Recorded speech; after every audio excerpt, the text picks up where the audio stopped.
The Appalachian spine runs like an old womb through the east, its ridges folded and worn, its valleys heavy with silence. In the fall of 1983, that stretch of country felt older than time itself. Roads crumbling, coal jobs gone, houses sagging against the weight of forgotten promises. The Army called it low priority, which really meant invisible. No reporters, no brass looking over shoulders. A good place to bury work that wasn't meant for records. They said our orders were training, field drills, radio calibration, environmental conditioning, but even then, I knew there was more underneath. The fog made sure of it. It came thick as smoke, swallowing signal and sound, until the whole world shrank to what your flashlight could touch. You could scream and the mountain would keep its secret. That October, the weather turned strange. Cold air drifted down from Canada, meeting the last warmth rising out of Carolina valleys. It built a wall of mist so dense you could taste it. Locals said it got into your lungs and changed your sense of distance, that it played tricks with voices.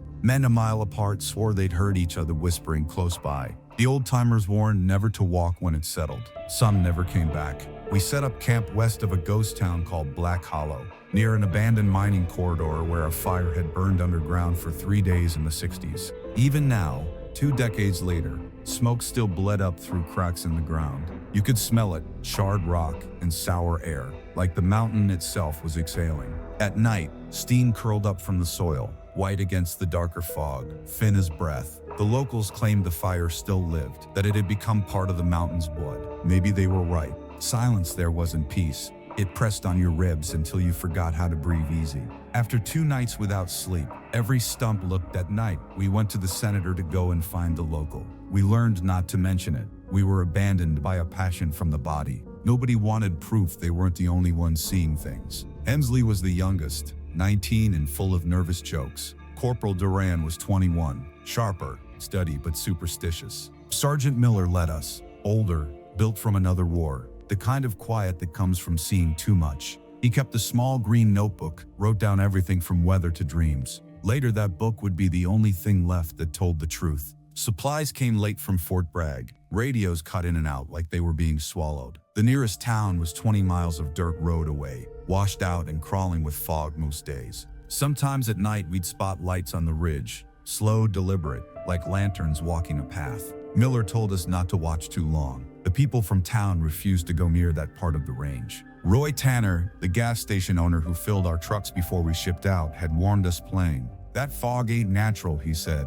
The miners heard voices before the fire took them. The mountain talked. When they stopped listening, it burned. We laughed then. By the 3rd night, when the radio died and the mist rose like breath from the earth, nobody laughed anymore. The Cold War was supposed to be about threats from outside, but in those mountains, you could feel something older watching from within. Days stretched strange there. The sun turned pale, never bright enough to tell you what time it was. Our watches froze at random and restarted together like they shared a heartbeat. Static pulsed on the radio in slow repeating waves. Always the same rhythm, never patterned. Miller logged it carefully.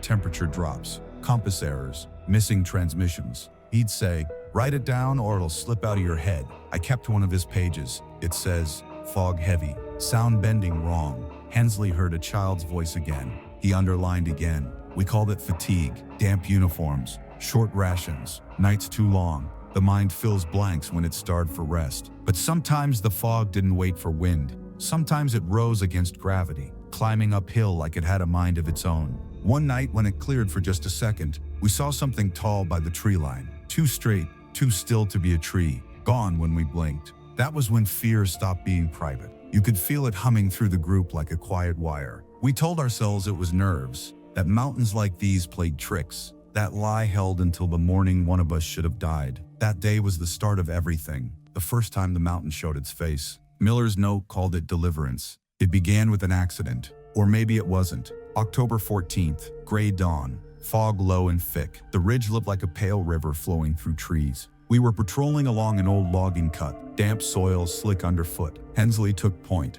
small, fast, fearless, the kind of kid who still believed skill could save him. He wore a paracord bracelet his sister had made. He always touched it before moving out, like a ritual. We said little. Every sound was amplified. The drip of water, the scrape of boots. A woodpecker tapped somewhere distant, steady as a metronome. Then, the radios went dead. Miller raised a hand, signaling halt. A fallen oak blocked the path, black from an old burn, hollow for the center. Hensley climbed it laughing when his boots slipped. He reached the far side and turned to signal clear. That's when the ground gave out. No scream, just the dull roar of earth collapsing. The log cut had hidden a sinkhole beneath a crust of leaves and ash. Hensley dropped straight down, face blank, eyes wide, then gone. The fog rolled in thick, sealing the hole like a lid. We ran. Miller hit the dirt first, leading over the edge. I crawled beside him. The pit dropped into darkness, the air thick with rot and iron. We heard Hensley breathing, fast and shallow, boots sliding against clay. "Hold steady, Hensley," Miller said. "Don't move. Can't get footing," came the reply. "I'm sliding." We threw him rope, webbing, anything. My hands shook so bad I could hardly tie the knot. I clipped in and went down myself, mud slick against my knees. The air grew cold, dead cold, like stepping underwater. Hensley's voice came faint. "There's a light." "What light?" I asked. "Lantern. Someone's holding it." I froze. There was no light, no sound, only breathing. "How far?" Miller called. 10 feet, I said. I can hear him but can't see. The rope shifted. My face was inches from clay slick with moisture. "He's right in front of me," Hensley said. Tall man, long coat, pointing upward. The rope quivered again, and I saw nothing. Miller barked. "Stay calm," Hensley whispered. "He wants me to climb." I lowered the rescue loop, the fog breathing like lungs around me. For a heartbeat, I swear I saw a hand reach up, thin, pale, wrong. Then it was gone. "Haul," I shouted. We hauled. The rope cut, we hauled. The rope cut, I went, and I took the side-by-side, wold odd. When Hensley broke the surface, his face was gray, his eyes unfocused, staring at the side of a cracking work of light and shaw. No broken bones, no burns, just one deep slice across his shin that bled slow but steady. Miller wrapped it tight. "What did you see?" he asked. "A man," Hensley said. "Tall, old coat, blue lantern." He pointed up like he was showing me where to climb. Miller asked if he spoke. Hensley shook his head. "Just a noise, like boiling water." We moved camp that night, but the fog followed. When Hensley woke screaming, saying the light had filled his tent, we told him it was a dream. The next morning we went back to mark the hole. It had shifted, collapsed in, wall shallow. In the mud lay barefoot prints, narrow and long, and a small black ring of soot, still warm. Miller measured, photographed, wrote, "Smells like coal, not wood." The rope we'd used had a new burn halfway down. Melted fibers curled like hair. None of us said it, but we knew the mountain had noticed us. That was the first deliverance, and the first proof something in that fog could see. The morning after we pulled Hensley out, the mountain seemed quieter, but not calm, more like something listening. Miller called for a rest day near the creek. None of us argued. We cleaned our rifles, scrubbed mud from boots, and tried not to look toward the ridge. The fog never left, just drifted lower, thin as smoke, clinging to our sleeves when we moved. It followed water like it knew where we'd go. Hensley sat near the fire wrapped in his poncho, staring at nothing. When I asked how he felt, he said, "Like I left something down there." His tone wasn't poetic, it was hollow, like he meant it. Miller had us write statements in case command ever asked. We all blamed the same things: gas leaks, bad footing, fatigue. It sounded reasonable enough to say out loud. The official report later said the sinkhole was caused by erosion. No fault, no anomaly. But Miller's private notes told a different story. He wrote, "Witness describes human shape with lantern. Visual interference possible. Context unclear." He kept his words careful, like the truth might bite if you got too close. We tried explaining it away. The air down there could have been thin, low oxygen, high methane, causing hallucinations. Stress makes the brain pull tricks to fill gaps. It's science, at least the kind they like in reports. But gas doesn't leave footprints. Gas doesn't singe rope. Gas doesn't whisper through static or make a man wake screaming with light behind his eyelids. For every reason we gave, something small broke inside that logic. We were trained to believe the body fails before the mind, but in that valley, the mind bent first. 2 days later, we rotated out of the ridge to file the report at base camp. A medic from the psychological unit debriefed us. Clipboard, clean uniform, a smile that never reached his eyes. He asked if anyone in our families had mental illness. Miller said no. He asked if we'd used chemicals or stimulants. Again, no. He nodded, wrote something, and said, "You boys were tired. Happens all the time in these hills. The brain gets lonely and starts talking to itself." Then he dismissed us. The ease in his voice made it worse. It felt like the mountain had reached into him too, made him believe in silence. Every answer we gave turned thin when you looked at it too long. Back at camp, Miller ran experiments. He burned different materials trying to match the soot we found. None smelled the same. Ours had a bitter mineral edge, not wood or coal, something in between. He shined lanterns through fog to see how light behaved. It never moved like Hensley described. It scattered and died in seconds. He wrote in his book, not gas, not reflection, not hallucination. We sat in the mess tent one night and talked about it again. The others asked me what I thought it was. I told them maybe it was memory, the mountain remembering the men who died in those mines. Places like that don't forget. Sometimes they look back. Hensley rubbed the paracord on his wrist until the skin went red, but didn't say a word. The mind hates gaps. It builds bridges where the ground falls away, even if those bridges are made of lies. We called it gas, fatigue, trick of the light, whatever name made it small enough to hold. But the fog didn't behave like any weather we'd studied. It didn't shift with wind. It stayed in the same valleys no matter what the forecasts said. Command sent a small research team to take readings. Humidity, pressure, air samples. Their data came back clean. No toxins, no methane, no visual anomalies beyond standard. But at the bottom of their report, a technician had scribbled one note: observed light reflection in fog at 0600. Source, undetermined. It sat like an afterthought, but those words clung to us. That was the truth of it. Every time we tried to contain what we'd seen, it slipped through like water. The mind craves order. The mountain denies it. Miller said maybe one day someone smarter would connect the dots. So he kept writing everything down. Time, direction of wind, the way radio static pulsed. He believed documentation might hold the chaos back. He wasn't wrong. Years later, Dr. Ellen Fry, civilian researcher, some think tank contract, reviewed our files. Her paper called it a collective perception event. She wrote, extreme stress and environmental isolation can trigger synchronized sensory experiences within small units. Then she asked a question that still keeps me awake. If perception is shared, does that make it less real? We all saw the fog move. We all heard the voice on the radio. We all found those prints. Maybe that's enough to call it real. You don't need science when half a platoon swears to the same lie. We finished our drills, sent our paperwork, and packed for redeployment.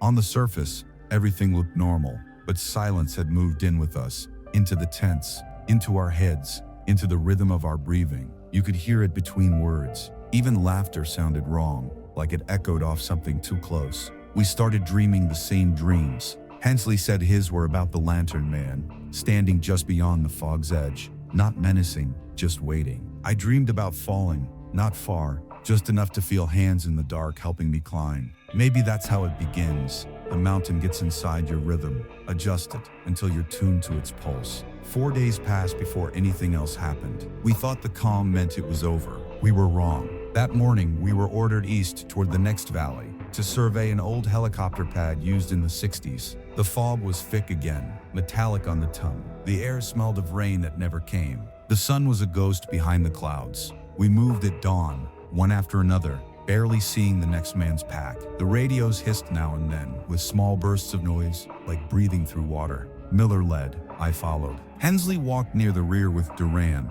The compass needle jumped in circles, refusing to settle north. We kept recalibrating until Miller finally said, forget bearings, follow instinct. We reached the clearing by mid-morning. Flat ground, ringed by black pine. Fog rolled over the grass in ribbons. Miller told us to rest while the air cleared for a radio test. We dropped our packs and waited. That's when Duran said, you see that? His finger pointed across the clearing. At first, I saw nothing, just haze. Then, something darker started to form. It didn't move like mist. It displaced it. Tall, human-shaped, standing motionless. Miller lifted his binoculars. Hold position, he ordered. The shape began to move. Slow, steady, no sound. The fog curved around it like it didn't dare touch. It looked like a man wearing an old work coat. Hensley whispered, it's him. The air turned sharp, electric. Miller called out, identify yourself. His voice cut across the clearing. No echo. The figure stopped. Then a small red glow bloomed near its chest,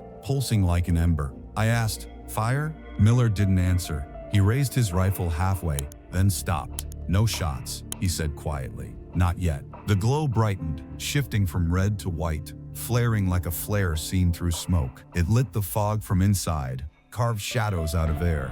The temperature dropped. I could see frost forming on the barrels of our rifles. Then, nothing. The light snapped out. The figure vanished. Static crawled through the radio again. At first it was just noise, then a word. Stretched, wet, wrong, down. Miller froze. "Say again," he said. Static, then clearer, same voice, down. We barely had time to look before the ground beneath Duran's boots gave way. The earth opened again, another sinkhole, sudden and perfect. He caught the edge, boots kicking, eyes wide. We grabbed his wrists, but his stare wasn't on us. "There's someone down there," he whispered. Miller shouted for rope. "Don't look," I yelled, but he leaned forward as if drawn by something. His face changed, fear melting into peace. "I see it," he said softly. Then his grip slipped. His fingers brushed mine once, and he was gone. The fog swallowed the sound. We called until our voices cracked. Nothing came back. The mountain had taken one. The fog had changed its face again.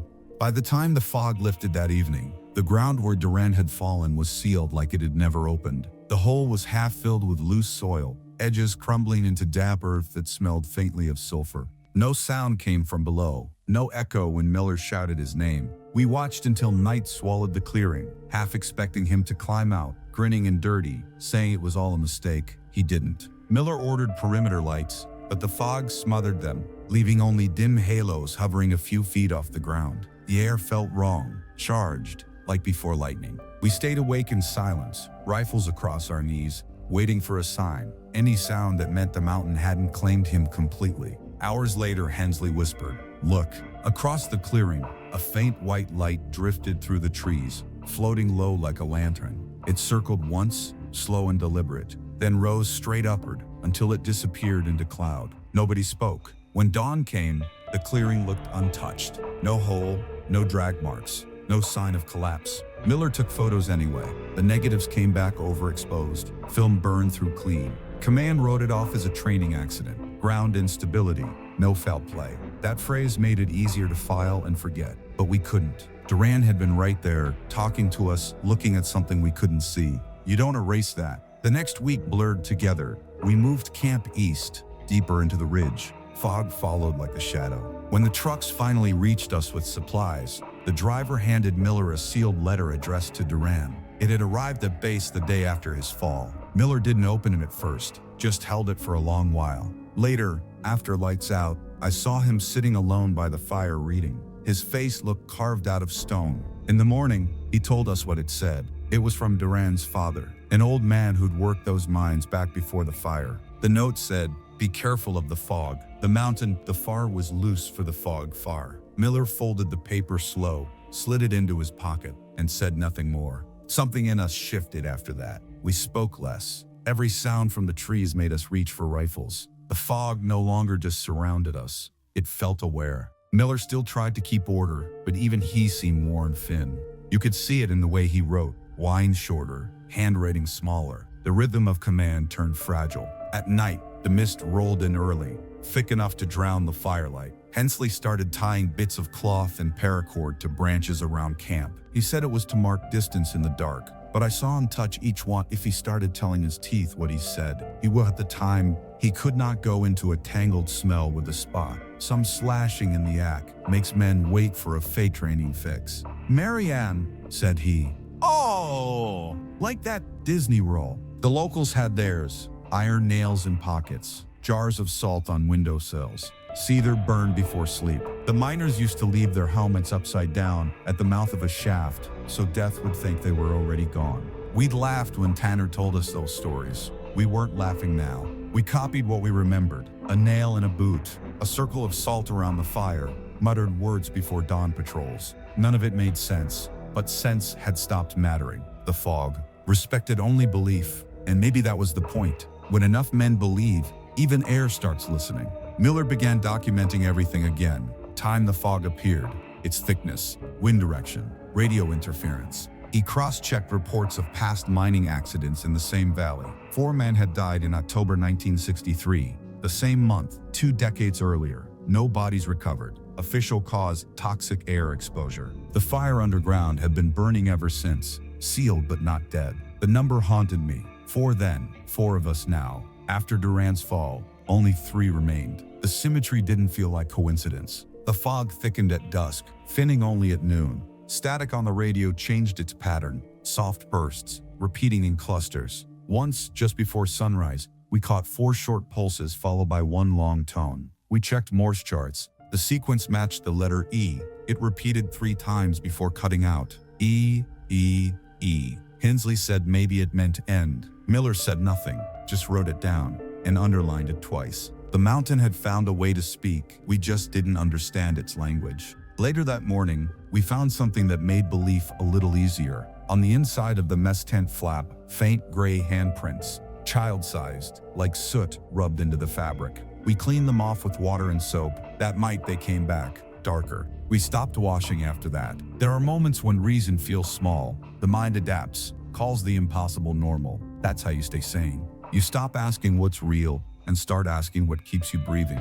Miller tried to act steady, lighting a match before every patrol, holding it until it burned close to his skin before blowing it out. Sometimes you follow orders you can't explain, he said. Maybe that was his ritual, his truce. For a few nights it seemed to work. The fog stayed at the edge of camp, never crossing the line of firelight. We started to believe we'd earned peace again. Then the pattern shifted.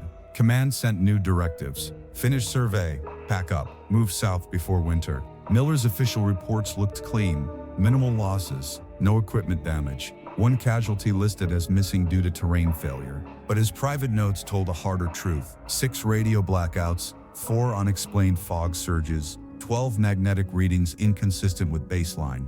At the bottom, 1 line stood alone, underlined twice, pattern repeating. He wasn't wrong. That same month, Fort Bragg archives logged 2 earlier incidents in the same coordinates, 1971 and 1978. Both described thick localized fog disrupting communication, one mentioning a light-bearing silhouette. The author, Captain Edwin Morse, had been reassigned to Europe a week later. His file was sealed until 2004. None of this was coincidence. The mountain wasn't just geography. It was something alive, something that remembered. When I read those reports years later, I realized what Miller must have felt then. The sense that we'd stepped into a place with rules older than language, older than reason. Some landscapes feed on stories. They wait for men to arrive with radios and order sheets and remind them who really commands the ground they walk on. The fog was our teacher, patient and cruel. It had taken Duran and given us silence in return. But it wasn't done teaching. Every night after, the static in our radios pulsed softer, slower, almost like breathing. The mountain had found our rhythm and matched it. By the 3rd week, the fog was less a weather pattern and more a presence, arriving at the same hour each night, rolling down the slopes like a living tide that refused to disperse. We'd stopped pretending it was normal. It wasn't mist anymore. It was a heartbeat, a rhythm the mountain used to remind us we were trespassers. We set up camp near the ridge's edge where the wind could reach us, hoping to push the fog back. But the wind only carried its smell, cold iron, damp stone, and the faint trace of burned coal. By then, none of us trusted silence. Even sleep felt like an invitation. Hensley had grown quieter, his boyish edge gone, replaced by a kind of stillness that worried me more than fear would have. He started writing in Miller's spare notebook, filling the margins with weather notes and stray thoughts that bled into each other. Fog thicker tonight, heard something breathing behind the static. Then, later, dreamed of light underwater. Miller didn't stop it. Maybe he saw the same need I did. If you couldn't explain the fog, you had to record it, trap it in words before it changed again. But Hensley's notes weren't reports, they were confessions. By the end of the week, he wasn't eating much. He spent long hours staring toward the valley like he was waiting for something to climb out of it. When I asked what he saw, he said softly, "He's showing me the way." "Who?" I asked. He didn't look away from the mist, the man with the lantern. The way he said it, calm, certain, made my stomach twist. Miller tried to talk him down, said it was stress, survivor's guilt, a brain still rewiring after trauma. But he didn't sound convinced. The mountain had a way of taking your logic apart piece by piece until nothing fit. That night, Hensley said something I'll never forget. We were sitting by the dying fire, fog crawling closer, radio silent. He said, "I think I'm next." Miller looked up, his face lit by the last red coals. "Don't say that." Hensley shook his head. "It's not bad," he said. "He's not angry. He's waiting." Miller's jaw tightened, but he didn't answer. Maybe he knew, deep down, that the mountain was choosing its pattern. and no order could stop it. The next morning, before first light, Hensley packed his gear and said he was going to the old fire tower, a rusted structure marked off limits on our map. He said that's where the man had been pointing in his dreams. Miller tried to stop him, voice stern but empty. "That's an order," he said. But even orders sounded small in that fog. Something about Hensley's calm made resistance impossible. It wasn't rebellion, it was surrender. So we followed him. The climb took hours. The fog thinned as we gained height, and for the first time in weeks, sunlight touched us. It looked pale, washed out, like the light itself was tired. The air smelled cleaner up there, the rot stripped away. The fire tower stood crooked against the sky, metal eaten with rust, steps missing near the top. Hensley looked at it like a pilgrim looks at a shrine. "He was right," he said quietly. "This is the place." Miller checked the structure, testing the first few steps. "We stay here," he ordered. "That thing isn't safe." Hensley nodded like he agreed, then started climbing anyway. We shouted, but he didn't stop. The steel groaned under his boots, the sound echoing through the valley. The fog below began to move again, slow at first, then rising fast, like it had been waiting for him to reach the top. He climbed without hesitation, step after step, until he stood on the platform. The sun flickered through broken clouds, catching his face for an instant. He looked peaceful. "It's clear up here," he called. "I can see everything." "Stay focused," Miller shouted. "We're leaving in 10. I just need to see him," Hensley said. That's when the fog hit the tower base. It poured in from the valley floor, thick and white, swirling around the supports. It climbed fast, wrapping the legs, filling the air with a low hum like distant machinery. We yelled for him to come down. He didn't move. His voice came once more, clear as a bell. "Don't follow. This isn't for you." Then the fog swallowed the tower. The sound of the metal shifted, a deep groan bending under weight, and then silence. When it cleared minutes later, the platform was empty. His rifle leaned against the rail, his notebook open near the edge. The last page read, "He showed me the way home."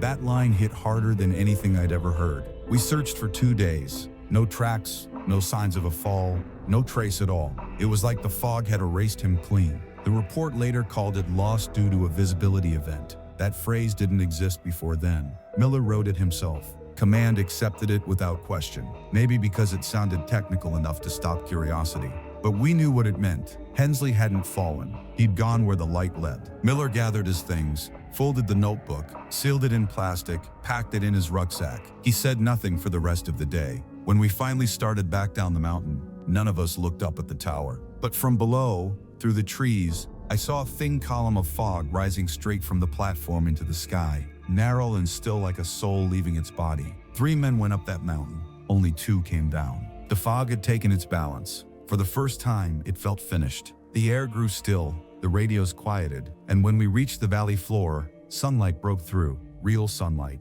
warm and golden, so bright it hurt to look at. We didn't cheer. We didn't speak. You don't celebrate when something spares you. You just keep moving. By the time we reached base, the report was already written in Miller's head. Clean, factual, empty. He didn't mention the lantern, the footprints, or the static that had spelled E. He wrote it the way command wanted. 2 missing, 1 natural accident, 1 probable fall. File closed. But that night, when I passed his tent, I heard his voice low and steady, reading from his own green notebook. 1 saved, 1 taken, 1 who followed. Same valley, same fog. He closed it and sat there a long time without moving. I think that's when I realized the fog wasn't just a thing that happened to us. It was something ancient, patient, and deliberate. An old rhythm looking for new witnesses. The mountain had made its trade, and we were the ones left to remember. Years later, surveyors said that ridge never showed signs of collapse. The GPS always drifted wrong there.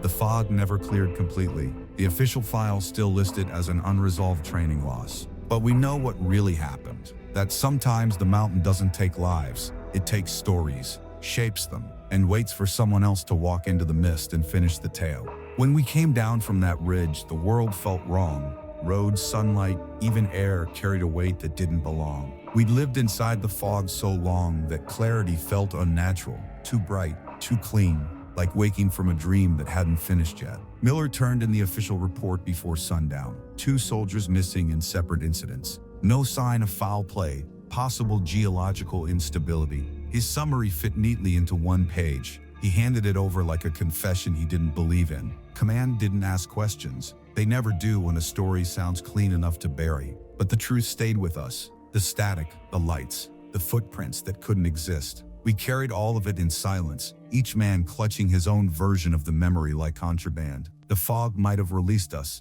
but it hadn't forgotten. I could feel it even miles away, the way a wound still aches when rain is coming. At night, I'd wake expecting to see that pale glow seeping through the tent, to hear a voice whispering from the static. Nothing came, only quiet, and somehow that was worse. Hensley's notebook sat on Miller's cot, wrapped in plastic, the last page still visible through the cover. He showed me the way home. Miller read it sometimes when he thought no one was watching. His face didn't show grief, it showed understanding, like the words made sense to him in a way they never could to me. He didn't talk about it again, but the notebook never left his pack. Weeks passed. We rotated through new drills, new assignments, new terrain, but something in the rhythm of our days stayed fractured. You can't train fear out once it's learned the shape of your name. It lingers behind your ribs, patient as breath. One evening, after we'd settled at a temporary post near Fort Bragg, I found Miller alone on the range. He was watching the tree line, the sun bleeding out behind him. When I asked what he was looking for, he said, "Just waiting for it." I didn't ask what it was. We both knew. The fog wasn't a place, it was a presence. It didn't live in those mountains. It used them, wore them like a mask. Sometimes you can feel it when the air goes too still, when your shadow seems a step slower than you. That's when you know it's close again. Years later, after we'd all been reassigned or discharged, I found myself driving through the same region on leave. The roads hadn't changed. The mountains still leaned close like they were listening. I stopped for gas at the same old station near Black Hollow, half expecting Tanner to be gone. But he was there, older, slower, eyes sunk deep. When I mentioned the fog, he froze mid-sentence. "It's still up there," he said. "Never left." Folks hear things when it rolls in. Whistles, sometimes voices, like the mines are breathing again. He looked at me then, really looked. "You saw it, didn't you?" I didn't answer. He nodded anyway. "You're one of them that came down." He handed me a folded newspaper clipping from behind the counter. "Keep it, you'll understand." I didn't open it until I was halfway down the highway. It was a local story from 1963 about the Black Hollow mine fire. Same ridge, same month. The article mentioned a foreman named Ezra Pike who died trying to lead his men out before the tunnels collapsed. Witnesses said he carried a lantern with a blue glass shield. The detail stopped me cold. When I showed that clipping to Hensley's sister months later, she didn't speak. She just stared at the blue in the print and whispered, "He said it was blue." That was the moment I realized what the mountain had done. It hadn't haunted us. It had remembered us. We'd stepped into a story that had started decades before, and it wasn't done telling itself. Some ghosts don't want revenge or peace. They want continuation. They want someone to listen. Maybe that's what the fog was, the sound of something too old to die retelling its history through anyone who walked its ground. Miller called it pattern recognition. I called it inheritance. When I think back now, I don't see faces of places,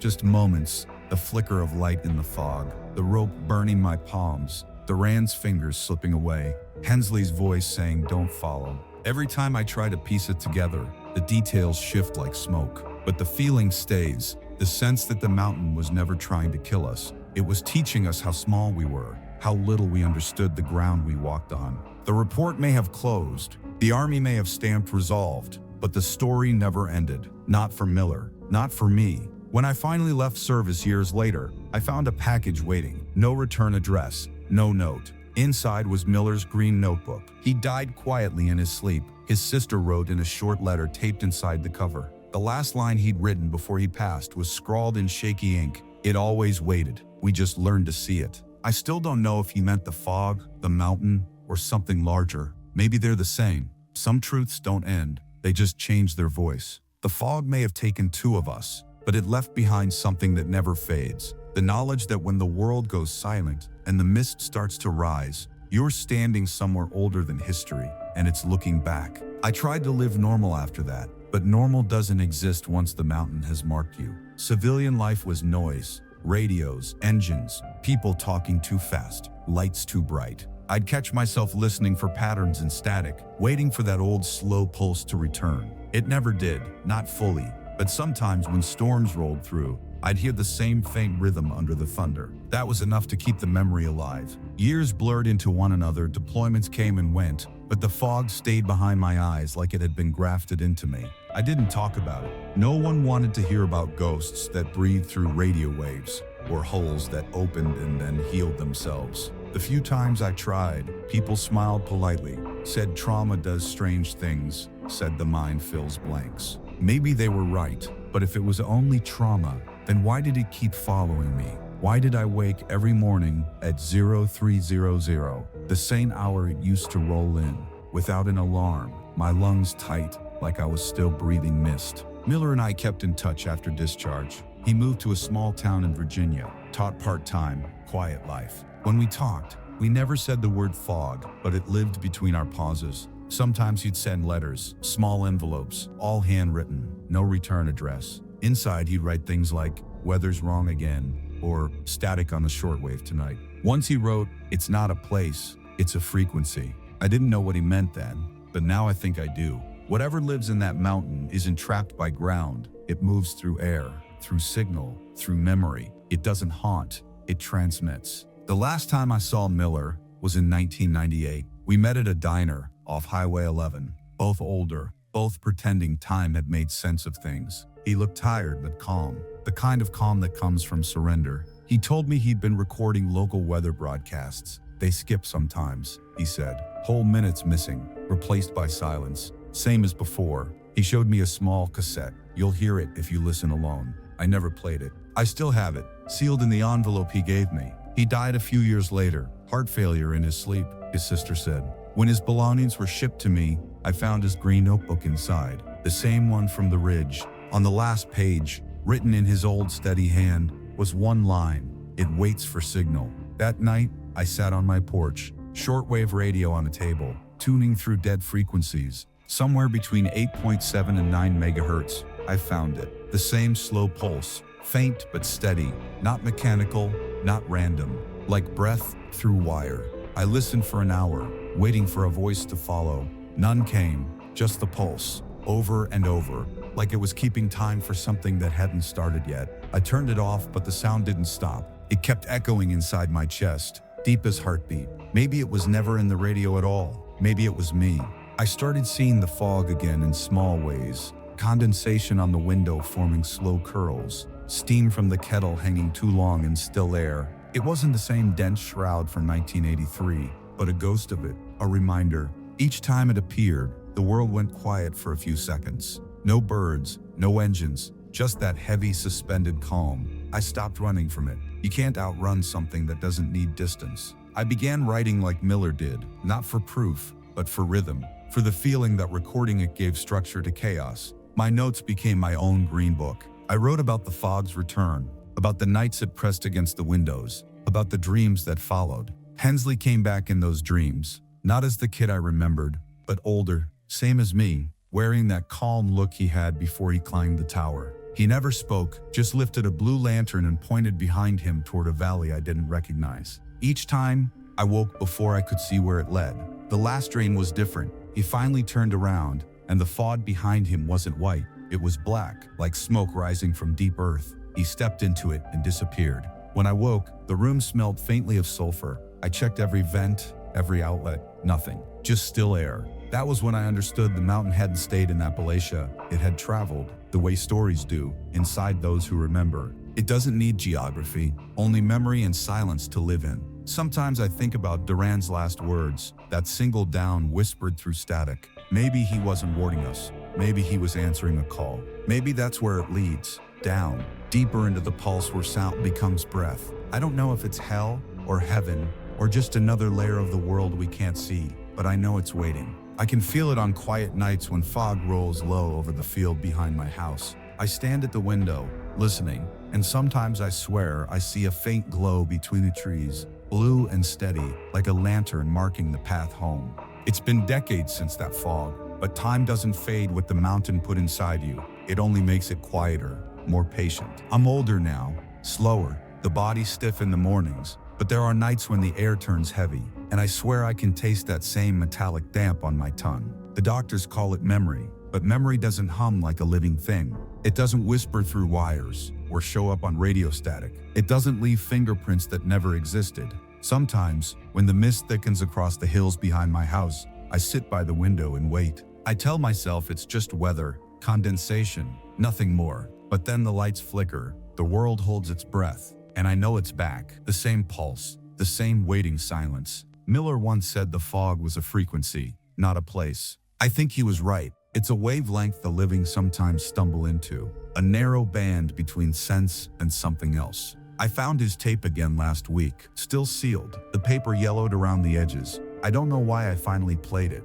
Maybe curiosity, maybe inevitability. The moment the reel turned, the sound came. Slow, uneven, but alive. The same low pulse that had followed us through the valley in 1983. Then a faint voice, blurred like someone speaking from underwater. Not words, just breath shaped into tone. For a heartbeat, I thought I heard my own name. I stopped the tape and sat there listening to the silence after it. It felt heavier than the sound itself. That's when I realized I'd been hearing it faintly for years. Not in machines, not in the air, but in my own pulse. The fog doesn't need the mountains anymore. It carries itself inside those who survived it. Sometimes I dream of that valley again. The ground soft beneath my boots, the air thick with smoke that isn't smoke. I see the sinkhole, the black pit swallowing light, and Hensley standing beside it, lantern raised, the blue glass glowing against his face. He looks older now, but his eyes are calm. He never speaks. He just points upward like before, and behind him, the fog moves, slow and deliberate, breathing in rhythm with my own chest. I always wait before he finishes pointing, always with the same taste of ash on my tongue. Maybe that's mercy. Maybe knowing the end would mean joining it. I think about Duran too, the way he looked down that hole before he fell, afraid for a moment, then peaceful. That expression haunts me more than his disappearance. Like he'd seen something that made sense of all of it, something we weren't meant to see. Sometimes I wonder if the fog wasn't punishing us, but showing us, reminding us that the earth we walk on remembers every life, every fire, every name whispered underground. We dig into it, burn it, pave it, and still it waits, patient, ancient, listening. The locals said the fire under Black Hollow never died. Maybe it's not fire at all. Maybe it's the pulse, a steady heartbeat under the soil, echoing through the bones of the hills, waiting for the next story to carry it forward. I think that's why it saved Hensley first, because belief is a doorway, and he walked through without fear. Duran fought it and fell. I resisted and survived, but survival isn't always victory. Sometimes it's just delay. You carry the story long enough, and it starts carrying you. I've lived long enough to see the pattern in everything. Fog in one valley, light in another, whispers and static that sound like wind. The world is a loop of signals crossing for time, and we're the receivers. The fog wasn't haunting us, it was transmitting. Every war zone I've served since, every field choked with dust, every night patrol where the air felt too still, I've felt that same current humming beneath the noise. Maybe it isn't bound to the Appalachians. Maybe it's the Earth's way of remembering its dead, the static between worlds. I don't pretend to understand it anymore. I don't need to. The mountain taught me that understanding isn't the point, witnessing is. It took two of us to prove it could reach across decades, and one to write it down. That's my part now. When people ask about my time in uniform, I tell them about fog and frequency, about how silence can sound louder than gunfire. They smile, polite, like they're humoring an old man. But sometimes I catch one or two glancing toward the hills, uneasy. That's enough. The story lives as long as someone listens. Miller's last words echo more clearly now than ever. It always waited. We just learned to see it. I used to think he meant the fog. Now I think he meant the world itself. The quiet between breaths. The pause before dawn when everything feels suspended, like the planets holding still to hear something. When that moment comes, I still wait at the window, not with fear but with recognition. Because I know what's out there. They know what's listening back. So if one night the fog comes rolling down this far, I won't run. I'll open the door, step out, and follow the sound. Maybe I'll see the blue lantern again. Maybe I'll finally learn what Hensley saw when he said he was home. Until then, I keep the radio tuned to dead air, the tape ready to play, and the window unlatched, just in case the mountain decides it's time to speak again. So, that's what happened in 1983. Two gone without a trace, one left to carry the silence. Some people say the fog in those mountains is just weather, cold air meeting warm. Maybe they're right. But when the radio hums low and the night grows still, I know better. The mountain remembers. It always has. If you ever find yourself driving through the Appalachians and the mist starts to move against the wind, don't stop. Don't listen. And whatever you do, don't follow the light. This is Captain Rebel, signing off. Stay sharp out there, and keep your lights on.